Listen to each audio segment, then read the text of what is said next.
ನಮಸ್ತೆ ಫ್ರೆಂಡ್ಸ್, ಇವತ್ತಿನ ವಿಡಿಯೋದಲ್ಲಿ ಟೊಮೆಟೊ ಗೊಜ್ಜು ಮಾಡೋದು ಹೇಗೆ ಅಂತ ನೋಡೋಣ.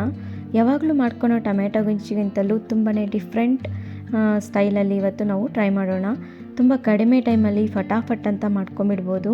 ಅಡುಗೆ ಮಾಡೋ ಮನಸ್ಸಿಲ್ಲದೆ ಇದ್ದಾಗ, ಕಡಿಮೆ ತರಕಾರಿ ಇದ್ದಾಗ ಈ ರೀತಿಯಾಗಿ ಟ್ರೈ ಮಾಡಿ ಚಪಾತಿಗೆ, ದೋಸೆಗೆ, ಇಡ್ಲಿಗೆ, ರೊಟ್ಟಿಗೆ, ರೈಸ್ಗೆ ಆರಾಮಾಗಿ ಟ್ರೈ ಮಾಡ್ಬೋದು. ಅದಕ್ಕೆ ನೋಡಿ, ನಾನಿಲ್ಲಿ ಒಂದು ದೊಡ್ಡ ಸೈಜಲ್ಲಿರುವಂಥ 4 ಟೊಮೆಟೊನ ತೊಗೊಂಡಿದ್ದೀನಿ. ಇದನ್ನು ನಾವು ಮಿಕ್ಸಿ ಜಾರಿಗೆ ಹಾಕ್ಕೋಬೇಕಾಗುತ್ತೆ. ನಿಮ್ಮ ಮೀಡಿಯಮ್ ಸೈಜಲ್ಲಿ ಕಟ್ ಮಾಡಿಕೊಂಡು ಈ ರೀತಿಯಾಗಿ ಮಿಕ್ಸಿ ಜಾರಿಗೆ ಹಾಕ್ಕೋಬೇಕು. ನೋಡಿ, ಈ ರೀತಿ ಮಿಕ್ಸಿ ಜಾರಿಗೆ ಹಾಕ್ಕೊಂಡಾದಮೇಲೆ ಈಗ ಬೆಳ್ಳುಳ್ಳಿ ಮತ್ತು ಶುಂಠಿಯನ್ನು ಸಹ ನಾನು ಸೇರಿಸ್ಕೊತಾ ಇದ್ದೀನಿ. ಇದನ್ನು ರುಬ್ಕೋಬೇಕಾಗುತ್ತೆ.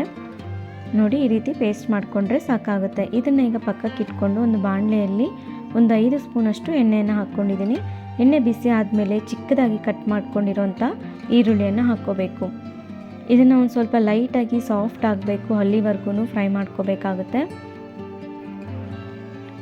ಈ ಟೊಮೆಟೊ ಗೊಜ್ಜು ತುಂಬ ಕಡಿಮೆ ಟೈಮಲ್ಲಿ ಫಟಾಫಟ್ ಅಂತ ಮಾಡ್ಕೊಂಬಿಡ್ಬೋದು.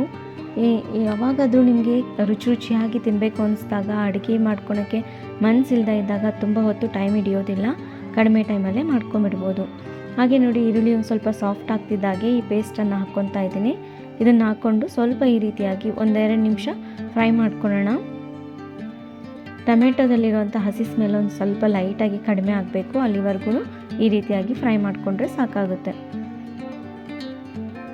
ನೋಡಿ, ಈ ರೀತಿ ಆದಮೇಲೆ ಇದರಲ್ಲೇ ಈಗ ನಾವು ಸ್ವಲ್ಪ ಅರಿಶಿನ ಹಾಕ್ಕೊಳ್ಳೋಣ. ಹಾಗೆ 1-2 ಸ್ಪೂನಷ್ಟು ಖಾರದ ಪುಡಿಯನ್ನು ಸೇರಿಸ್ಕೊತಾ ಇದ್ದೀನಿ. ನಿಮ್ಮ ಖಾರಕ್ಕೆ ನೋಡಿಕೊಂಡು ಖಾರದ ಪುಡಿಯನ್ನು ಹಾಕ್ಕೊಳ್ಳಿ. ಹಾಗೆ ಸ್ವಲ್ಪ ರುಚಿಗೆ ತಕ್ಕಷ್ಟು ಉಪ್ಪನ್ನು ಹಾಕ್ಕೊಂಡಿದ್ದೀನಿ. ಹಾಗೆ ಧನಿಯಾ ಪುಡಿಯನ್ನು ಹಾಕ್ಕೊಂಡಿದ್ದೀನಿ. ಇದೆಲ್ಲ ಹಾಕ್ಕೊಂಡು ಚೆನ್ನಾಗಿ ಮಿಕ್ಸ್ ಮಾಡ್ಕೊಳ್ಳಿ.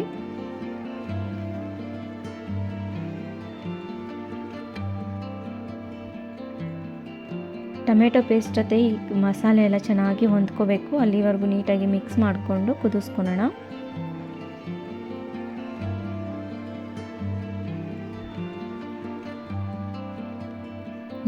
ಕುದಿ ಬರ್ತಾ ಇದೆ. ಈ ರೀತಿ ಕುದಿಯೋ ಟೈಮಲ್ಲಿ ಕ್ಯಾಪನ್ನು ಕ್ಲೋಸ್ ಮಾಡಿಕೊಂಡು 1-2 ನಿಮಿಷ ಕುದಿಸ್ಕೊಂಡ್ರೆ ಸಾಕಾಗುತ್ತೆ.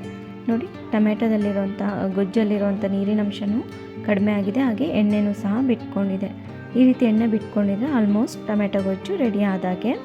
ಇವಾಗ ಸ್ವಲ್ಪ ನಾವು ಕೊತ್ತಂಬರಿಯನ್ನು ಹಾಕ್ಕೊಂಡು ಆರಾಮಾಗಿ ಸರ್ವ್ ಮಾಡ್ಕೊಂಬಿಡ್ಬೋದು. ತುಂಬಾ ಕ್ವಿಕ್ಕಾಗಿ ಆಗೋಗ್ಬಿಡುತ್ತೆ. ಈ ರೀತಿಯಾಗಿ ನೀವು ಯಾವತ್ತೂ ಟ್ರೈ ಮಾಡಿಲ್ಲ ಅಂದರೆ ಒಂದು ಸರಿ ಟ್ರೈ ಮಾಡಿ ನೋಡಿ. ಇನ್ಯಾವಾಗಲೂ ನೀವು ಇದೇ ರೀತಿಯಾಗಿ ಟೊಮೆಟೊ ಗೊಜ್ಜನ್ನು ಟ್ರೈ ಮಾಡ್ತೀರಾ.